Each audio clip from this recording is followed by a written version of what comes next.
নমস্কার। বিশ্বকবি রবীন্দ্রনাথ ঠাকুরের কবিতা দুর্লভ জন্ম।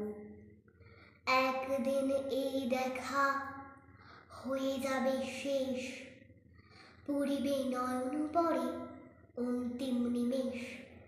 পরদিনে এই মতো পোহাইবে রাত, জাগ্রত জগত পরে জাগিবে প্রভাত।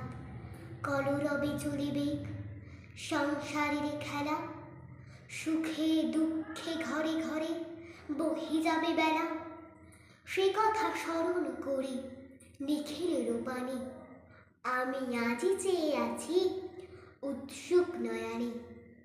যাহা কিছু হেরি চোখে কিছু তুচ্ছ নয়, সকলেই দুর্লভ বলে আজি মনে হয়। দুর্লভ এ ধরনের লেশতম স্থান, দুর্লভ এ জগতের ব্যর্থতম প্রাণ। যা পাইনি তাও থাক, যা পেয়েছি তাও তুচ্ছ বলে যা চাইনি তাই মরে দাও। ধন্যবাদ।